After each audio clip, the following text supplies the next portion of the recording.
Hi, hello. My name is not James McCartney. My name is Dino Vee. Welcome to my channel. Thank you for watching and subscribing. Please comment and all that malarkey. Feeling exhausted today, yet the reason is it's a brilliant day yesterday. I was one of the lucky people to purchase a ticket online like everyone else did at 10 o'clock, was it last week, to try and get a ticket to see Paul McCartney in conversation at the Roundhouse in London. I was one of the lucky few, so very excited to do it, and the package that I got included an upstairs seat and the vinyl record, another vinyl record of this album. I'm fed up of saying the title. I've never said an album title so much.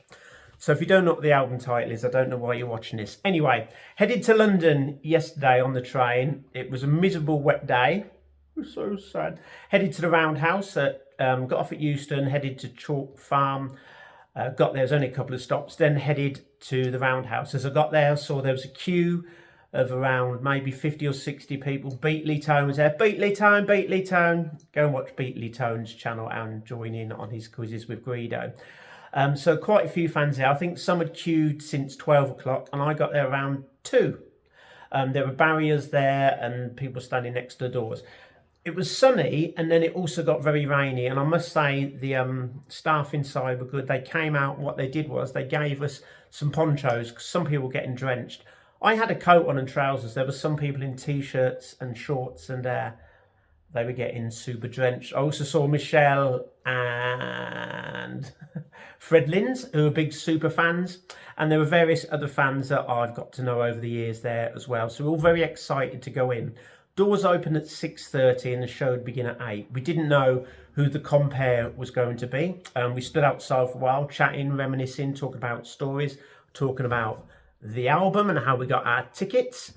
And as the hours progressed, some photographers come out and some film crews, and we have a big Dugeon Lane street sign, and they film people with that and took photographs as well.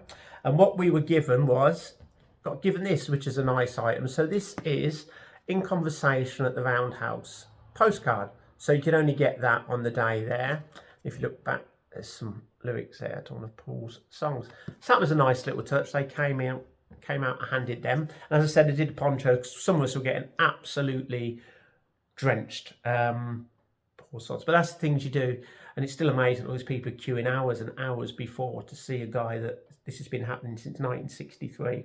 Still it carries on to see the hero Paul McCartney. When it got near 6:30 to letting us in, what they did was they scanned your ticket like they do on your phone, and you were given a sticker, Dugeon Lane sticker.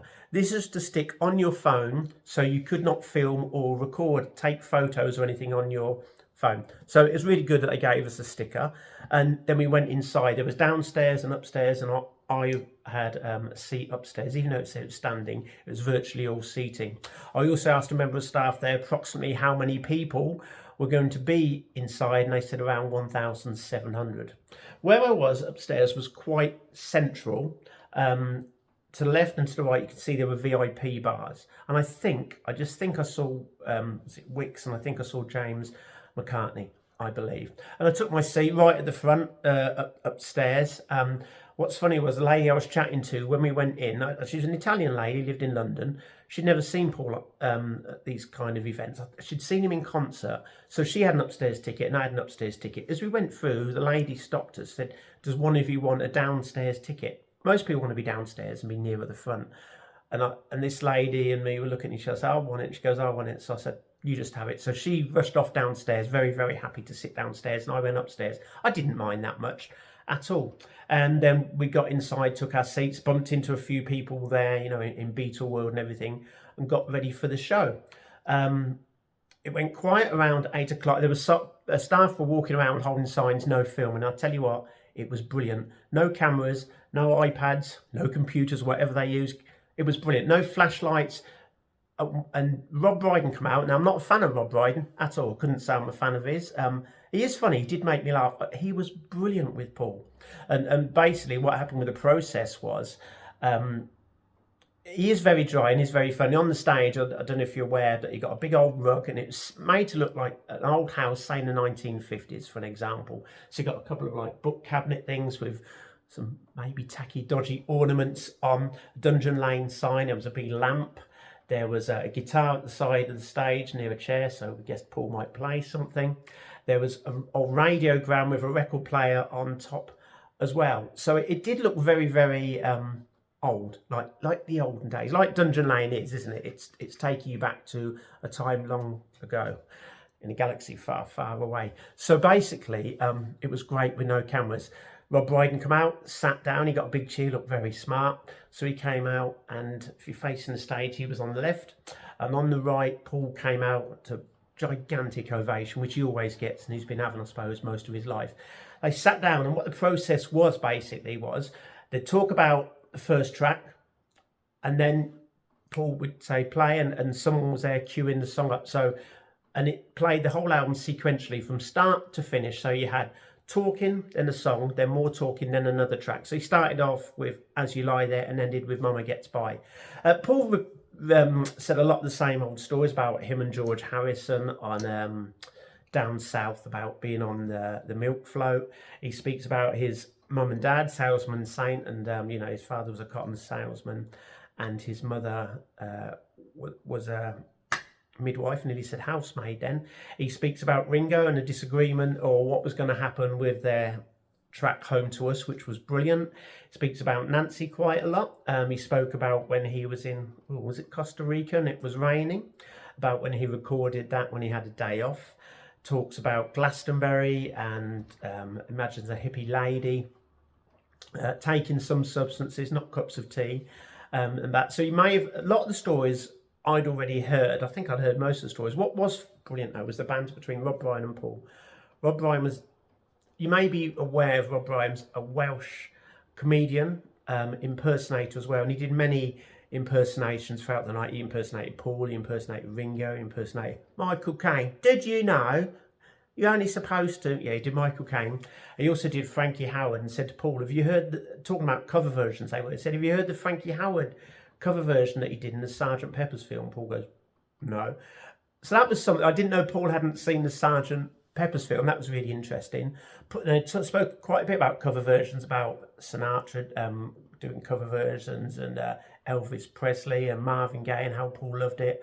And he said he liked all versions, even if they weren't that great. So that was really, really interesting as well. I was going to make notes, but I couldn't. I was too lost in the moment watching it all, and Paul looked very casual. He had wing socks on. Yeah, he had wing socks. And to tell the truth, it just felt like you were inside Paul's house, say in the 1950s or whatever. And it was so casual. He was just sitting there like you do on a chair. And then he lifted his leg up and put it on the chair, just like you probably would at home if you're watching a film or talking to someone. It was so casual. It wouldn't have surprised me if he got up and says, anyone want a copper? Anyone want a brew?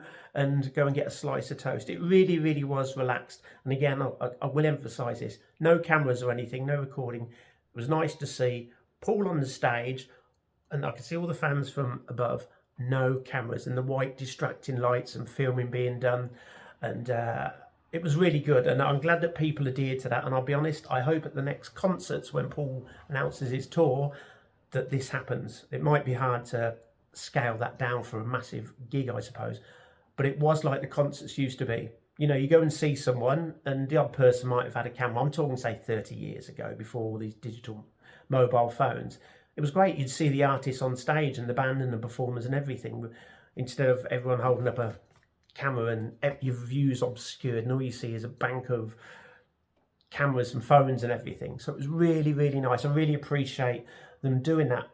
There was a merchandise stall there as well, selling Dugeon Lane merchandise like t-shirts and bags and everything. So that was good if you wanted to purchase that. The sound was brilliant. And when you heard the album booming out the speakers, crikey, some of the sounds you could hear was stunning. And I'll be honest, I was very, very, As You Lie There sounded better than ever. He talks about Jasmine, again, that a girl that he fancied that lived in a block of flats. What else? Etc. I'm really exhausted. It's hard to even do this. My voice is going, even though it wasn't singing along. what was happening was when Paul was playing, when they were playing a song, let's just choose Mountain Top for example. So the song's playing out and Paul's miming along to it. And not only is it like he's singing it live to you, which he wasn't, he was kind of miming. It also, there's a guitar bit, he's doing that, and if there's drum, and if there's, I said flute, but I think it's a recorder like on Fall on the Hill, he's doing all that.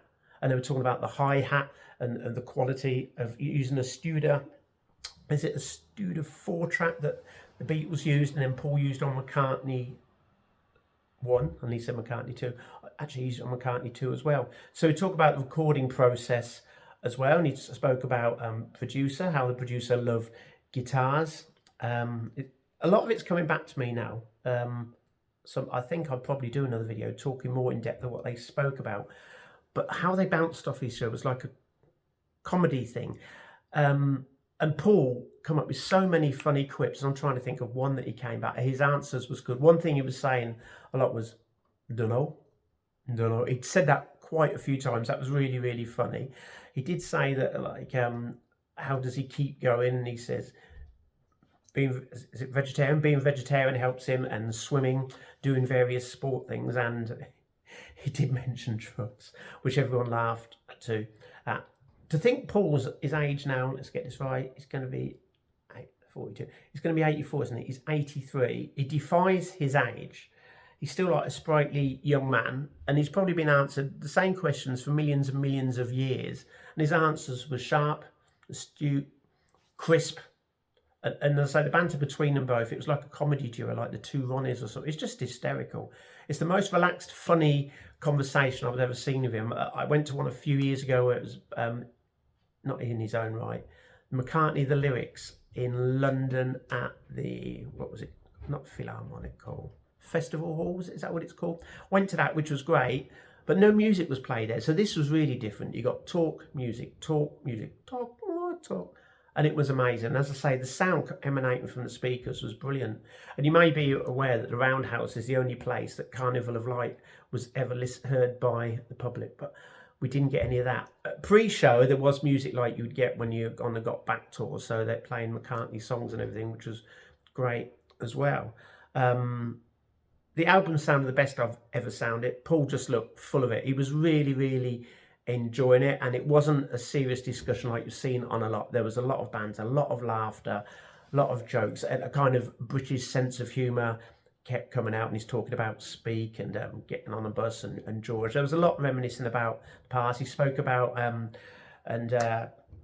Rob Brydon mentioned about Paul singing about the past and about how he loved Here Today. So John Lennon obviously got mentioned, talk about when they were younger as well. George with Down South, as I say, and then you got Ringo with Home to Us, which, as I say, just sounded incredible. If you look online, I think the conversation you have done, it's pretty similar to everything, but this to me seemed better and funnier, and with no cameras and everything, you could just focus on Paul and the stage. So if you went to it, just how brilliant it was. Comment below and let me know what you thought of it, because as I say, I didn't take notes and I wanted to, but it was just a jovial event. People cheered for everything. If Paul said Speak, yeah, people would cheer for that. He mentioned Costa Rica. People cheered for Costa Rica. They cheered for virtually everything. There's always to say, we love you, Paul, like they do, because everyone, well, not everyone, the fans out there do love and adore Paul. So if you went, congratulations on getting a ticket. It was a historical, amazing event, and I feel very fortunate and privileged to be there. As you can hear, my voice is going. But what I want to do is kind of gather my thoughts more, if I can, do a video on what they spoke about. But it was primarily the album, about the instrumentation, the recording process of it. When Paul had the songs ready, he talks about Eddie Klein as well for the track Lost Horizon, how it was a track that Eddie Klein, bless him, no longer around. He worked with George Harrison and Paul, engineering and doing much great work with Paul, and that was really interesting to hear that. I love hearing those stories like that. I'm going to wrap up because my voice is going and I've got things to do. So last night in conversation with Paul McCartney and Rob Brydon was absolutely fantastic. That's the sticker I've got, that's the postcard, and if you haven't got the album, why haven't you got it yet? I'll see if there's any more events. People have said, why isn't there one in Liverpool? Surely one must be coming, or something's going to happen in Liverpool. Methinks it will. Who knows? Yeah, so again, thanks for liking, thanks for watching, subscribing. Please comment, let me know if you were there, what your thoughts were. I have posted a few videos that I took when I was there, the fans outside and inside, and but obviously I only filmed right at the end when Paul got up to say goodbye. And I've seen video footage of Paul arriving and leaving, filmed by fans. It was a great night, one of the best things I've been to, because you got talking, banter, laughter, music, and Paul just seemed so young, and he really enjoyed it. The banter was amazing. Take care, have a good day, and see you soon.